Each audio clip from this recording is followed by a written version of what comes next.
Back in 2002, I made a friend.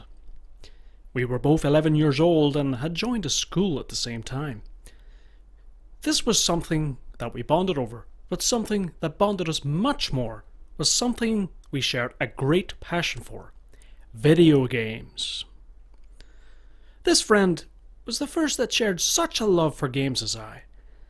And although there were certain games that we both liked, like the newly released Metal Gear Solid 2 Sons of Liberty, we differed in the genre of games we would buy. I went for action adventures, first-person shooters and sports, whereas he preferred RPGs, platformers and beat-em-ups. It was this friend who introduced me to the game Devil May Cry. Normally, we would lend each other PlayStation 2 games in order to try out one another's recommendations. The story of the day my friend lent Devil May Cry says a lot about my passion for video games. That day, my friend and I were walking through town. We were walking back from his house to mine. Along the way, game box cover in my hand, we started a conversation with two older teenage girls. I don't remember the content of the chat, but the context was undoubtedly flirtatious. For my friend, this was commonplace, but for me, this was anything but. I was backward. As my friend was led by these two girls behind a public library to become a man, I sat on a step, feeling awkward and beta as fuck. After a short wait, I gave up and went back home eager to play this new game. I then understood everything my friend told me about Devil May Cry. What I remember from that night wasn't that I regretted turning down what could have been.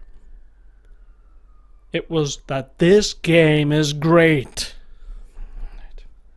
Since that night, Devil May Cry has been a staple of my video gaming life, and the story of how I got it is, I'm sure, one of tens of thousands that could be told.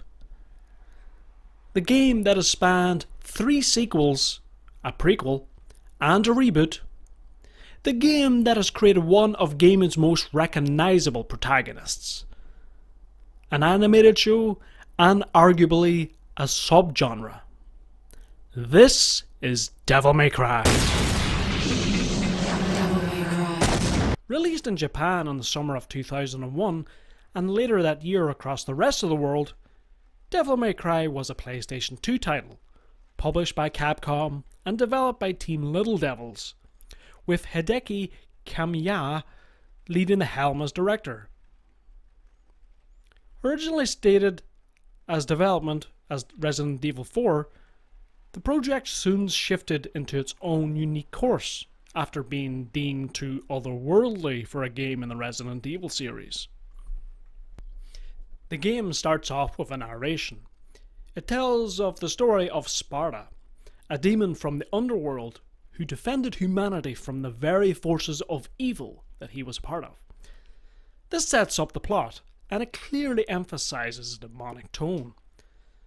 Post-narrative is the first time we see the main protagonist, Dante. We quickly learn that elements of the underworld exist in the human world, with the sword-impaled trophy heads on his office wall. Suddenly, an entrance that could only be considered as modest.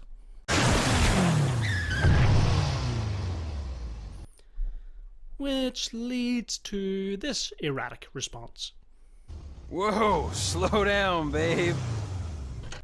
This woman, who couldn't be bothered to knock first, Trish, confronts Dante with questions that reveal that he is the son of the legendary Dark Knight Sparta. This leads to a tension-building exchange that ends up being a short fight. After this, Trish immediately eases the atmosphere by telling Dante that she is not an enemy. But I'm not your enemy.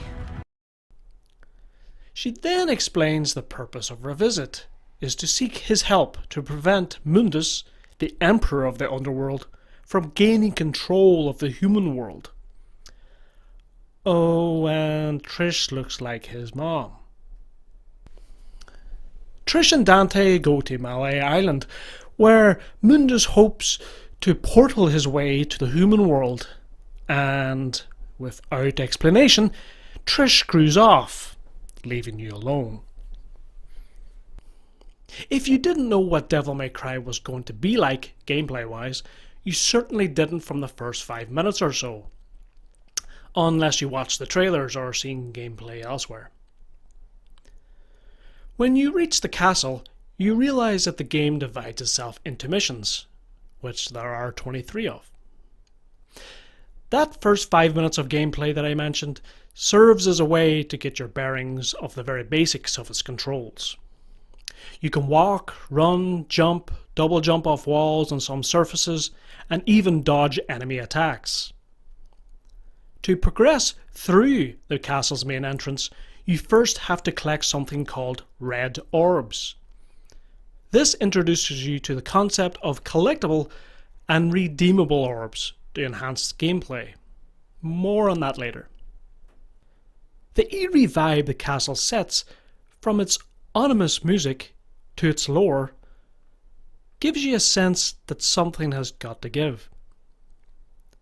When you find the key to progress, apologies, the rusty key, you meet your first enemy.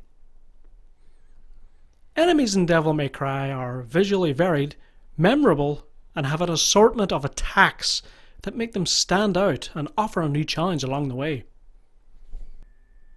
There are 15 base enemies, with some having their own category, such as the marionettes and the sins.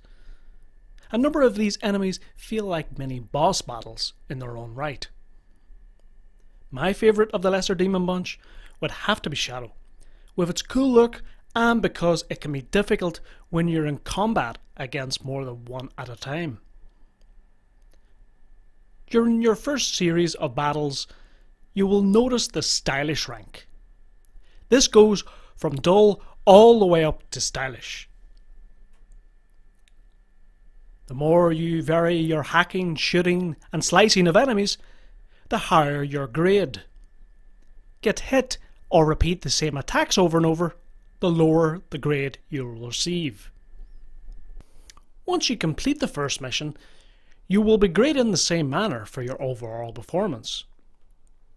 This is determined on your average stylish rank, total damage taken, using items to assist you, and, if you croak it, the higher your mission ranking, the higher your reward. Red orbs. Which brings us to a feature that makes good use of those collected orbs, and that is the ability to redeem them for new abilities, items, and other types of orbs. Yellow were used to continue from your current low point after you die. Green orbs can only come from some defeated demons and recover some of your lost health. Blue orbs increase your maximum health. There are also blue orb fragments you can collect. Every 4 equals a whole blue orb. Purple orbs are used to increase your Devil Trigger gauge. All of those orbs, excluding green, can be bought from the Divinity statue. You can also buy stars that, when used, recover some health or make you invincible. Early in Mission 2, we are introduced to Alistair, a sword infused with lightning. Along with its increased strength compared to your starting sword, the Force Edge, you will also unlock Devil Trigger. Devil Trigger enhances Dante's sword and gun attacks. You're capable of performing crushing new types of attacks, most of which you can purchase. This adds to the variation of Dante's combat skills. Devil Trigger has to be earned by hitting enemies. You then hit L1, and when you've depleted it, it ends and the process restarts. It makes you consider when best to use it. Alistair and Devil Trigger definitely come in handy in Mission 3, where you encounter your first boss battle, Phantom. This is your first real test of the game and makes you take into account what you could buy prior, just in case you get into a bind. When fighting Phantom for your very first time, you get a real impression, which sticks through during the entire game, that it is difficult. Devil May Cry is tough. How tough? Well, when you start the game and you die several times during the first few missions, you're given the option of dropping the difficulty to easy. Firstly, easy isn't ridiculously simple for a first-time player. However, it does replace harder enemies at some points with less difficult ones. Secondly, the mode alters some of the controls and simplifies the combat combinations. And finally, you can't select your difficulty the first time you play, so until you prove you aren't worthy of the default difficulty, you're thrown into the deep end from minute 1. The game has a weight of depth to it. To everything I previously mentioned, several other weapons, hidden red and blue orbs. Ifrit, which, like Alistair, you can upgrade with the Affinity statue, and brings more ways you can diverge your combat style. The game isn't entirely restricted to the quest throughout Malay Island to stop Mundus. Optional secret missions, of which there are 12, are a way of taking a break, away from the plot to do something else for a short while. If successful, you're rewarded with a blue orb fragment. Secret missions are an excellent addition to the game because, as I mentioned, they let you take a breather and allow you to challenge yourself, to use the game mechanics in an entirely different way. Oh, and secret missions are called secret for a good reason. Some are really tough to find. What makes Devil May Cry do better than most games of its time is its underwater section. Just kidding. No, not that. But its boss battles. There are 5 boss battles throughout the game. Phantom, Nilo Angelo, Griffin, Nightmare, and the main antagonist, Mundus. If you've played the game, you will have noticed that you face all bosses 3 times. Each time they build in difficulty, with the addition of a different attack level at you, for example. Your third battle with these bosses are set as an epic fight that results in their climactic demise. All 5 bosses have a little character, and although you would like to discover more about them, they still give you a sense of their motives.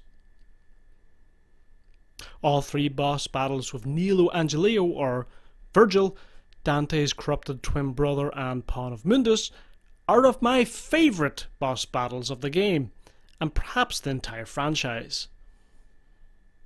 This is due to the dualistic tone, with both Dante and Nilo Angelo having similar fighting styles, and them both having swords as their primary weapons.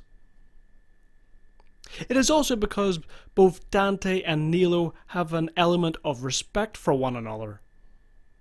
Fighting the closest demon in Malay Island to Dante, with a sweet soundtrack in the background, is just terrific. From something Devil May Cry does well to what it doesn't, the camera. In a game where you sometimes double jump your way in order to progress throughout the game, the camera matters.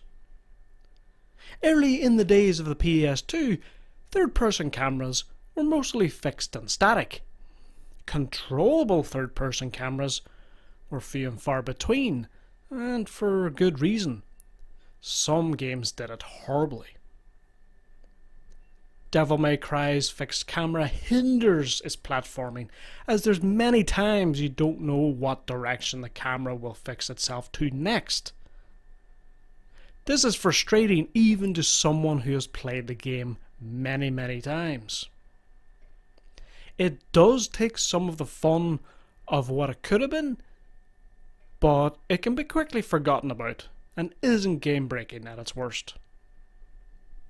Devil May Cry is known for what it does best, combat.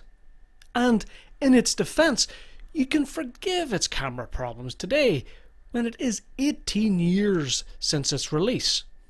And between then and now, you've had many games that have had terrible camera problems.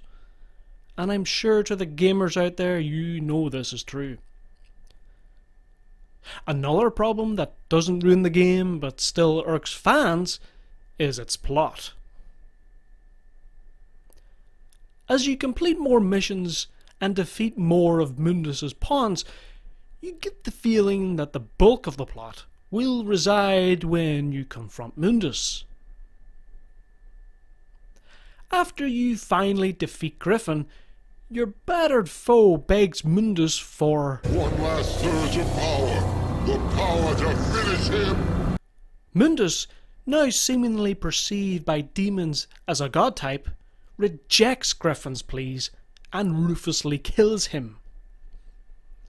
Dante then realizes Mundus is the one who killed his mother and brother, and promptly vows to kill Mundus.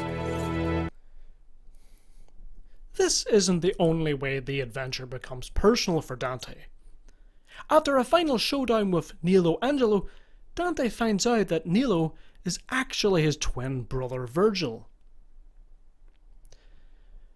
Once you make it to the underworld, Trish shows her true colours and betrays you.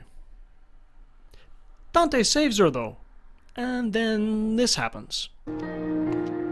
Dante! Don't come any closer, you devil! You may look like my mother, but you're nowhere close to her. You have no soul. You have the face, but you'll never have her fire!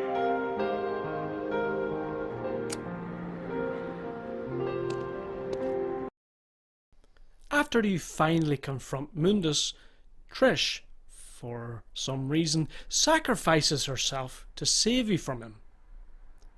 Before this, Trish is a damsel in distress, and Dante likes her again.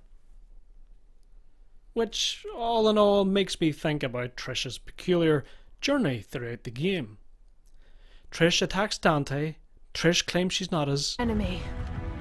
Trish fucks off, follows you on your journey from afar, attacks you, needs Dante to save her, looks upset, is held by Mundus, sacrifices herself to save Dante, dies, comes back to life to help Dante defeat Mundus, cries, and when Dante and Trish escape the self-destructing Malay Island, proclaims herself as His sidekick.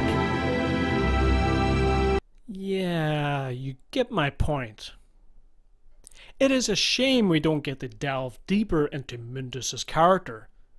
Aside from 3 visually dazzling battles against him, you learn very little about Mundus and his deep dark desire to conquer the human world. Essentially, Mundus is the ultimate foe, but nothing more than an underworld god that once fought Sparta, killed Dante's mother, and enslaved his twin brother. Cliched, yeah, and disappointing, but it can be overlooked. When someone asks Devil May Cry fans, tell us about the game, the plot would barely get a mention. It is a filler of a storyline, but in my controversial opinion, there is one gem. I should have been the one to fill your dark soul with light!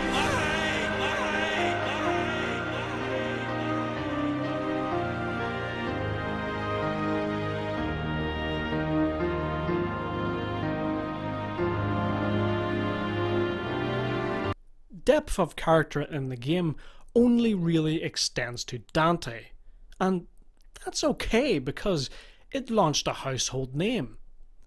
Not in the same levels as Lara Croft or Mario, but still at iconic levels.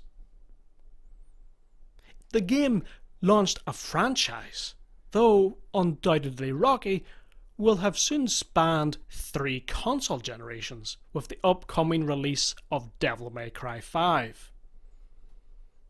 The original Devil May Cry was also remade in a bundle with 2 and 3, and I'll get to those soon. From Dante's carefree attitude that turns into a personal journey, to building up stylish combos against difficult enemies, all while head-banging rock track plays. It makes me ponder the question, if I was to do it all again and I was 11, would I have chosen time with 2 keen teenagers, or would I have went home to play Devil May Cry? Yeah, a clear winner, but I didn't choose too badly that night either. See you next time. Thank you for watching, and if you have anything to say about my review, good or bad, leave a comment down below, and please click the big red button to subscribe. It really helps me when you do that, and click the bell to allow notifications so you never miss a new video.